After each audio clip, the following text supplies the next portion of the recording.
Tossing Grenades at Windmills podcast.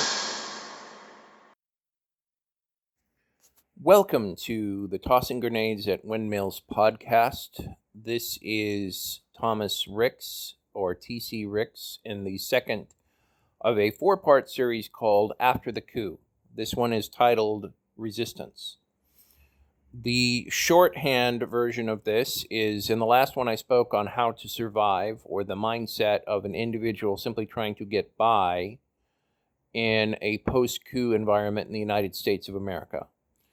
In this one, I will be focusing on individual acts of resistance. I will speak on the perils and advantages of organization in the next, and rebuilding after a coup in the fourth and final. Again, as promised last time, I'm going to do this in order of what I consider utility, in case someone gets bored. So I'm going to start with what I believe is useful reading material for anyone who is considering resistance in a post-coup environment in the United States of America.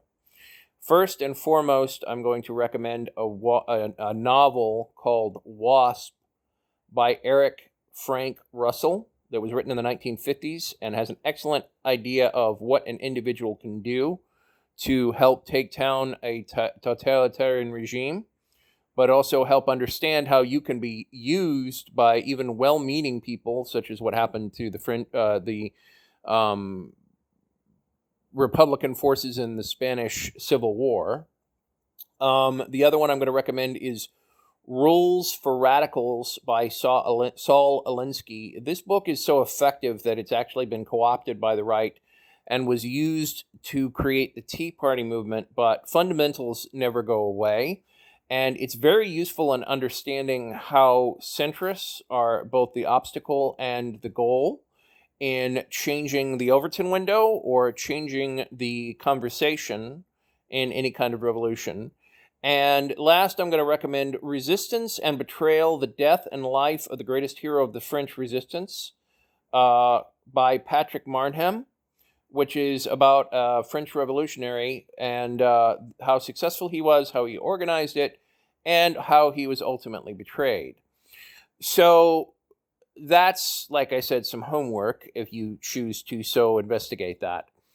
The next thing I'm going to talk about is how I'm going to organize this podcast. And I'm basically going to organize it all around something I call the line, right? The line is basically this bright line that in a regular society, no matter what society you're in, that line exists, even though it changes greatly for who you are and what your culture is. And the line I'm referring to is the law, or cultural acceptedness, right? So any culture has a line.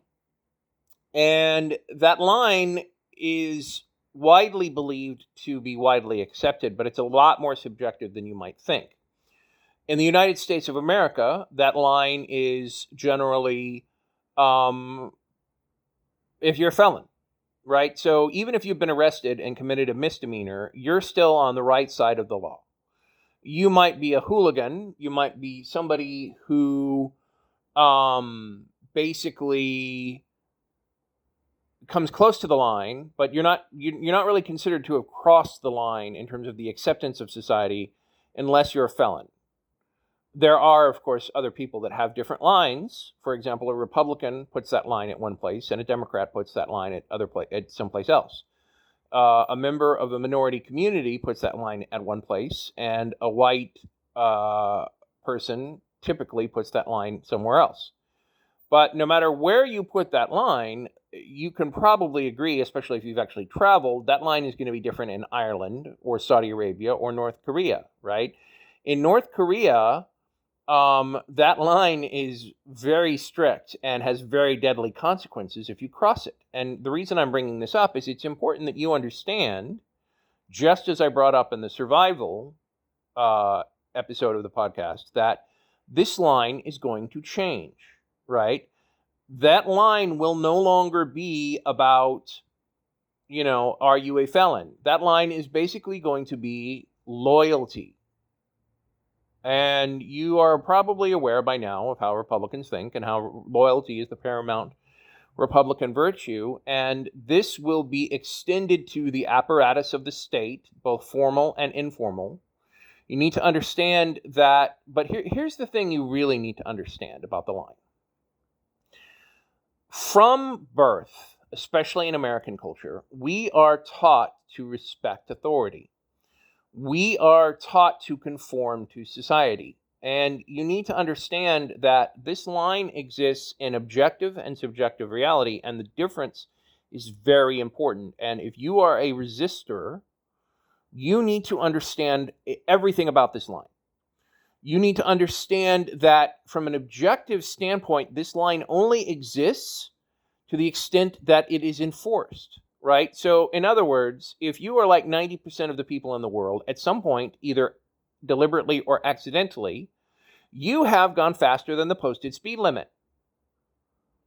Technically speaking, that's the line, right? And now, you may say that there are more than one line, right? If you go 1 mile over the speed limit, to some people, especially certain cops, that's as big a line as a felon, right? And to other people, that, from a legal standpoint, in Georgia, for example, they have super speeder laws where if you go more than 5 miles over the speed limit in the right place, you get a ticket that will cost you hundreds and hundreds of dollars. But the important thing to remember here is that most people who drive have at one point or another sped and gotten away with it, because the cops are not all present, right? They're not all knowing. And a law is only as useful, is only in the real world, as it is enforced, right? There are all kinds of laws on the books that make it theoretically illegal to do something. For example, there's this thing in the Constitution called the Annulments Clause that says the president can't accept bribes. But if there is no mechanism to enforce that law, and no one actually bothers to enforce it, objectively speaking, that line does not exist. Subjectively speaking, that line exists for you. And your behavior is going to change depending on who you are and who you're with and what you do. And you need to understand that this is a basic component of what it is to be a human being.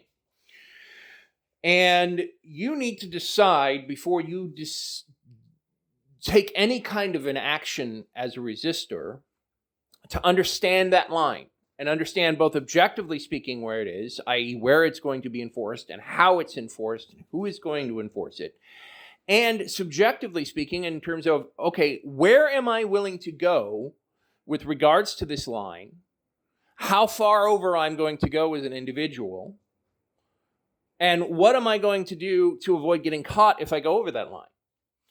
And the fundamental thing to understand about the difference between the line in a country that's a democracy and a country that's a totalitarian regime is legitimacy. And that's where the subjective element comes into play.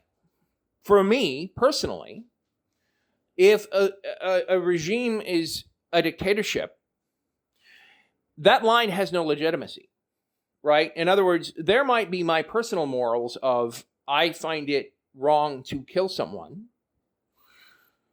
but that's my personal morals. That has nothing to do with the state. Now, that line might both, in other words, something that's wrong to me and something that's wrong to the state are both over that line, right? But on the other hand, for example, putting up a political poster where it's illegal, even now, crosses that line for the state. Whereas for me, putting up a political poster in a place that's very well seen and makes people think doesn't cross the line for me, and yet the regime might shoot you if it catches you for doing that. You need to understand how far you're willing to go, what you're willing to do, and how you're going to do it. And all of this should be resolved well in your mind before you do anything. You need to understand what the consequences are, what the risks are, and what you're willing to do to be a one-man wrecking crew against a totalitarian regime. So I'm going to start, in terms of some more concrete things, with the right side of the line, right? In other words, even in a totalitarian regime, there is wiggle room. I think the best example I can think of this is prior to the takeover of the Chinese government in Hong Kong, they had limited freedoms, right? They had freedom of speech, they had rule of law, and they kept passing more and more restrictions, and they kept finding more and more ways around them. For example, one of the things that people have done in China and in occupied Hong Kong are put up blank signs, right? So in other words, you're protesting, but there's no actual message saying, down with China, down with Z, or anything else like that. You're just basically letting people fill in the blank. That is not illegal. But it's important to understand, which is why I urged anyone who is interested in this podcast to listen to Survival First, to understand that in a totalitarian regime, there is almost never a rule of law, right? And the rule of law, even in the best of circumstances, even the most lawful country, Singapore or Sweden, for example,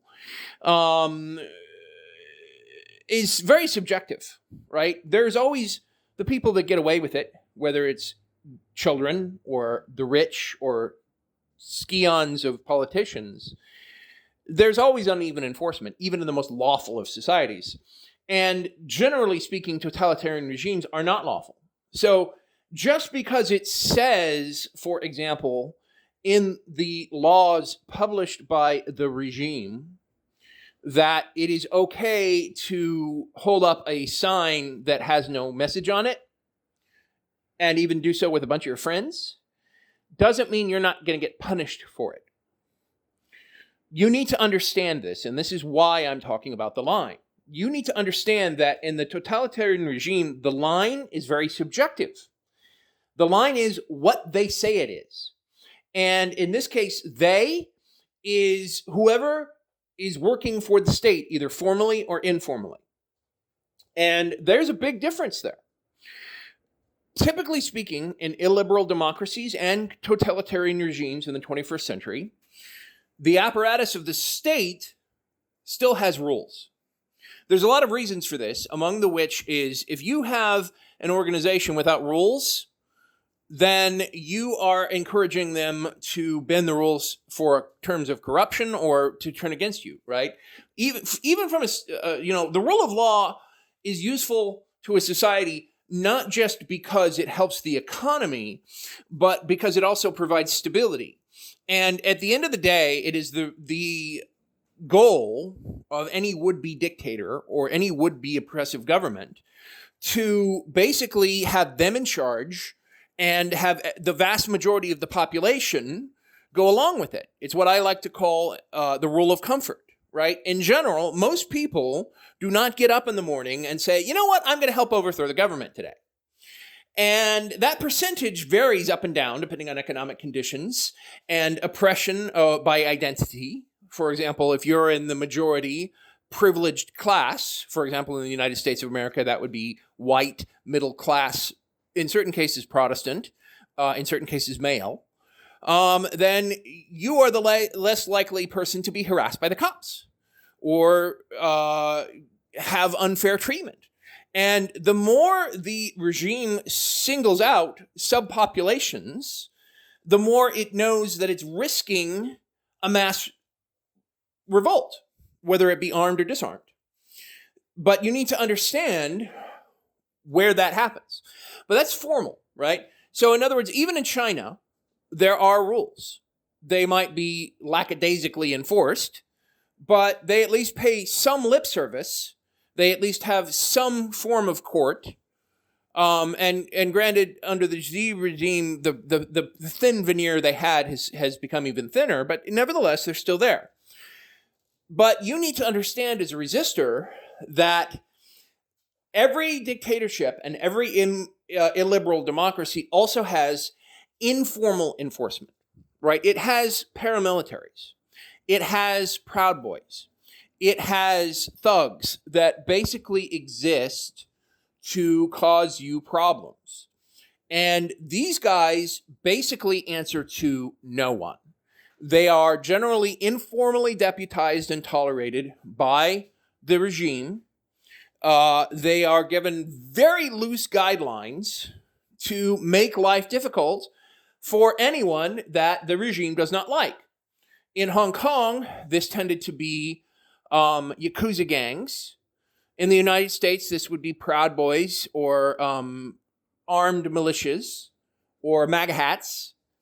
And these people will basically be given quiet carte blanche, which basically means that as long as you don't embarrass the local governor or the local mayor or the local head of the secret police or Trump himself, then, or whoever it is that tries to be Trump in 2022 and 2024, will basically let them get away with it. And the thing is that since the media is no longer free in such a society, they can get away with a lot, an awful lot. And so you need to understand that, in Saudi Arabia, a really good example is the morality police. Technically speaking, they work for the government, but they work very loosely for the government. And any one of them can interpret the rules pretty much however they want. And you're going to have groups of random church folks or random concerned citizens driving around the streets. And if they see something they don't like, they may either report it and have you investigate it, or they might just literally get out of their little pickup truck and burn it or burn your house or whatever, right? We had something like that in the United States for the first half of the 20th century called the Ku Klux Klan. The Ku Klux Klan was effectively a paramilitary that favored white apartheid in the United States, that informally, in certain cases almost formally, enforced racism until basically it took a systemic, protracted effort to root them out of American culture until, of course, centrists and moderates, in the interest of appeasing the right, slowly allowed it to creep back in. So the fact of the matter is, you need to understand that even the most innocuous thing is going to get you potentially killed or imprisoned as a political prisoner. So I would honestly say, to be honest, if you're going to be a resistor, there's no point in paying attention to the state's line at all. Why even bother? So the next thing I'm going to talk about is gray area. And gray area is the old line, i.e. doing things that used to be illegal in the United States before the regime took over. Things that the majority of people will not object to. Things like, putting up signs when no one's paying attention, to having a pirate radio station like Voice of America that advocates for freedom. That is a gray area. And especially as an individual, it becomes hard to say what is acceptable or what is not acceptable. And one thing that I would urge you to remember is that if you are breaking the law, there's a certain subset of people in the world who will dislike you no matter who you are. They basically worship the law almost as a fetish. And if you are crossing that line, they will report you. If this is somebody that voted for Trump in 2016, some of them will be your strongest allies in terms of fighting the regime. Some of them will be the first in line to report you. You also need to understand that people who you think may be on your side, who voted Democrat their whole life, may simply think that this is going to pass harmlessly, like a flu or disease, and that we just need to be good little boys and girls, and that things will fix themselves in time. Or we'll just wait for the next election, because they genuinely believe that there will be another free election without taking direct action. So if you're basically doing something that's illegal, you need to understand that there are people who won't like what you're doing.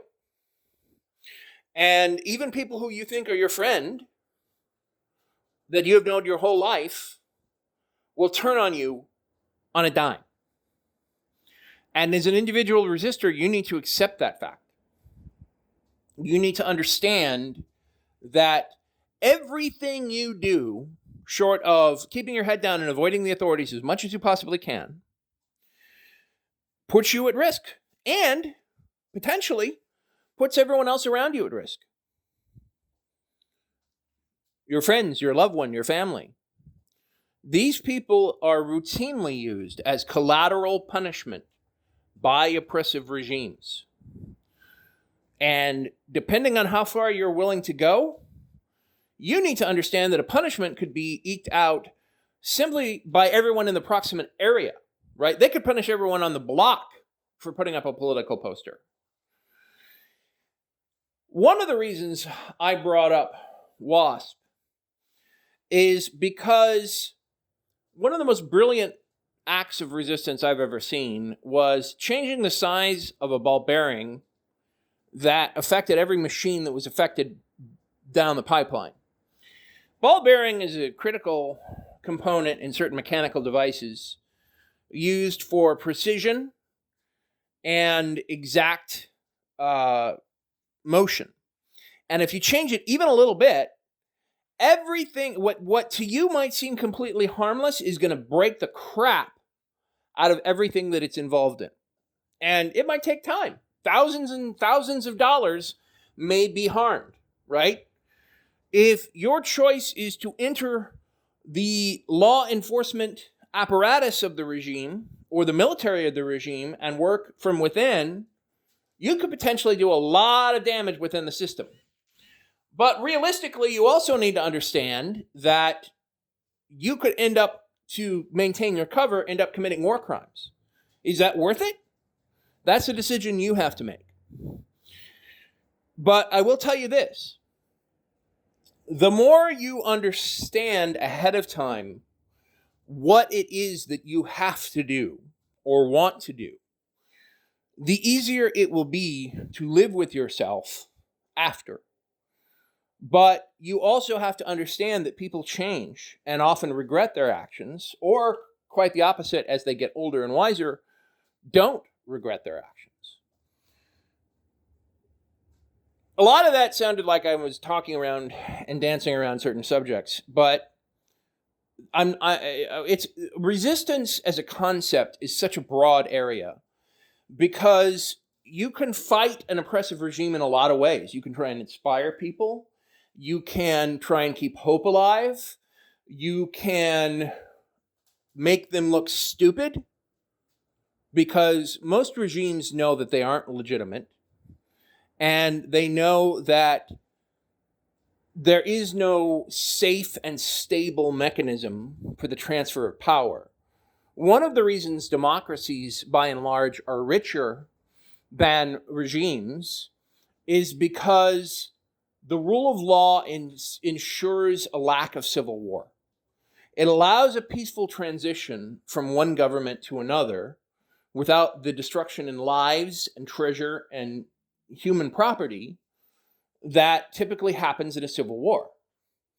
There's a reason Europe formed the EU, and it was because the First and Second World Wars were so destructive that they knew that they had to change their ways. There couldn't be a third, or Europe may never rise again from it.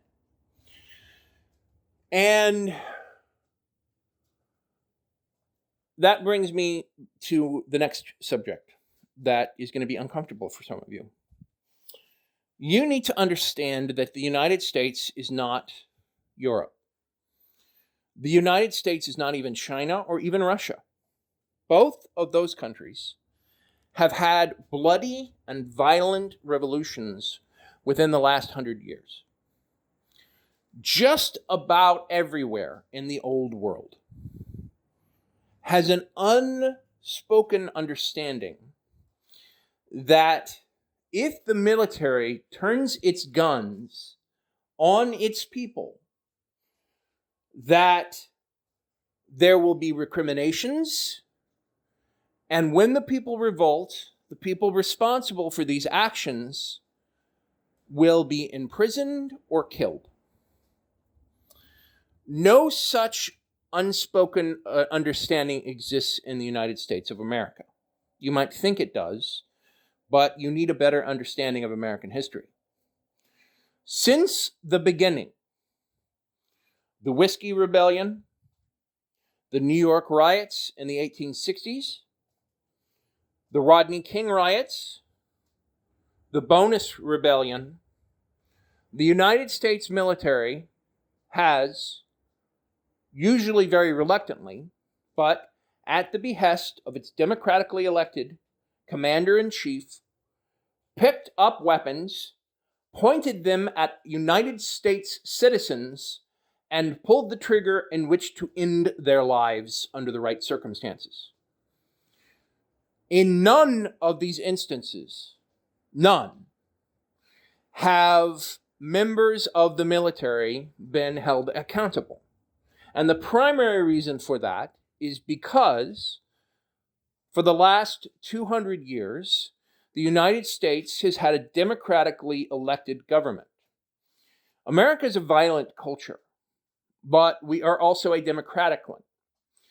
And because of this legitimacy, agree or disagree with the President of the United States, at least to my understanding in American history, there has never been a move to hold soldiers who fire on U.S. citizens responsible. So what you need to understand is, while the military may not be enthusiastic about backing a coup by the Republican Party, if the Republican Party gets far enough that they get the military on their side, or even enough of the military, then the military can and will kill you. Let me repeat that. In the United States of America, while every soldier that I have ever known would regard an order to fire on citizens protesting peacefully against their government as unlawful and want to disobey it, they are trained from day one of their career to obey their commanding officers. And in a situation where things have proceeded far enough where it is considered stability for the regime to exist, in other words, it's not a civil war and the city is not occupied by a hostile invading paramilitary and a few rogue elements of the military sympathetic to the Republican cause, but we actually talk about national control or a contrived emergency such that the significant majority of the American officer establishment sides with the current president and or / leader of the United States of America, then the vast majority, if not all, of the military on command will pick up a gun, will point it at you, and will pull the trigger to kill you. And you need to understand that. And as we have seen in the protests of the supposed mass rioting and looting by peaceful protesters demanding economic and racial justice, that the apparatus of the federal law enforcement community will also side with the leader and or / president of the United States. So you need to understand that the full weight of the FBI and the NSA and the CIA and the Department of Homeland Security will also be organized against you. And it does not matter if the governor or the mayor are Democrat, because the federal government has the capacity to crush any resistance if there is not a very set of unusual circumstances. So hopefully, if there's a coup attempt, it will be stopped, because if it succeeds, the cultural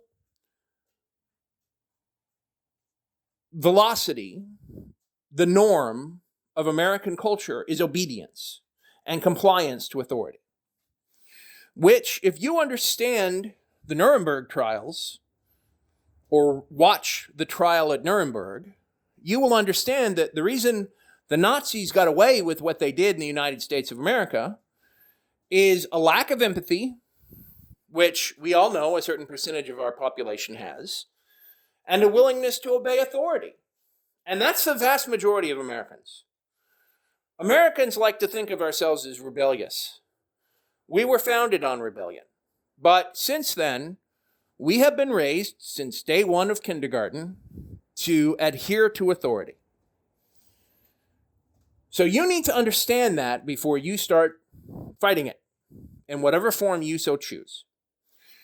And here's the last thing I want to throw out there, because it's important that you understand the reality about this. Every human being, even sociopaths, have a biological mechanism to keep them from killing themselves or members of their own species. Different experts disagree on exactly what percentage of our population have no empathy or are sociopaths. Some say 1 in 100, some say 1 in 1,000. It varies. But what we do know is that 1 in 100 or even 1 in 1,000 people are not serial killers. If you watch the show Mindhunter, you will understand that the circumstances that allow a person, even a person who has very little to no empathy, to begin cutting people up in really gross ways, takes a series of circumstances. It takes a triggering event. They typically lead up to it. And a normal person, the 99 out of 100, freak out the first time they kill somebody. Justifiably. You are biologically hardwired not to. If you speak to a veteran or anyone who's been in a war or combat, they will tell you that despite the centuries of training and tradition that the military has learned to drill into soldiers to allow them as a unit to kill the enemy for the nation's state, it still haunts them, right? The real reason we celebrate our veterans is not because of cool tanks or cool technology or because soldiers are nice, clean young men who look really good in a uniform and a parade. The reason we celebrate them, especially in a democracy, is because of the price that they pay in our wars to nominally defend us. And I say nominally because, of course, in some wars they need to defend us, and in some wars they are tools of the corporate elite to push big oil or other ridiculous causes. But I'm talking about actual wars that actually involve defending our country. And in those instances, our soldiers pay a tremendous psychological cost. Ask a cop if they remember the first person they shot. And despite the cavalier attitude in some in law enforcement about whether or not it's justified to basically murder someone, the vast majority of cops, even if they quietly back other cops, understand that pulling out a gun and ending someone's life is not only a tragic event, it's a life-changing one. There are police officers who go their entire career without killing somebody. And when you as an individual resistor are deciding how far you want to go over that line, you need to understand that there are consequences for going all the way across every line that there is. And that there are consequences not just from an objective society perspective, i.e., if you are able to do an individual act of murder, it's still going to be with you. Even sociopaths remember the people they kill. And odds are 99 to 100 that you're not a sociopath and that you are going to remember the faces of the people you kill. So if you are going to be a resistor, understand the consequences of what you are dealing with. You never pick up a gun and point it at another human being unless you intend to kill that person, unless it's in self-defense. And even then, you need to be prepared to kill the person. You need to be prepared, even in self-defense, to end another person's life to preserve your own or to preserve the life of the person you care about. Guns are not a game. Resistance is not a game. It's not a video game. It's not a movie. It's not a television show. The fate of yourself and everyone you care about, heck, in certain circumstances, people you've never even met, your neighbors, could be subject to what it is you want to do. Now, should you resist? Well, are you an American? Is freedom your tradition? Are you going to let someone steal your freedom?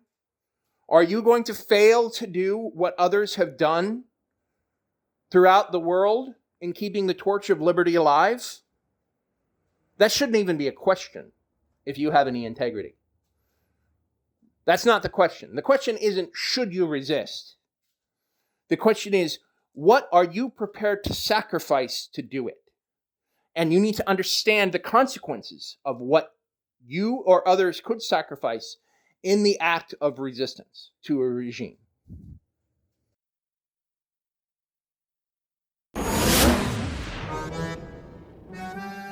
This has been the Tossing Grenades at Windmills podcast.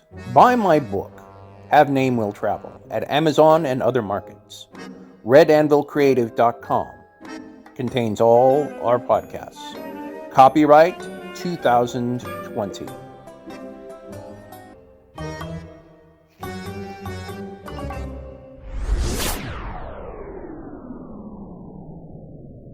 To fight the forces of evil!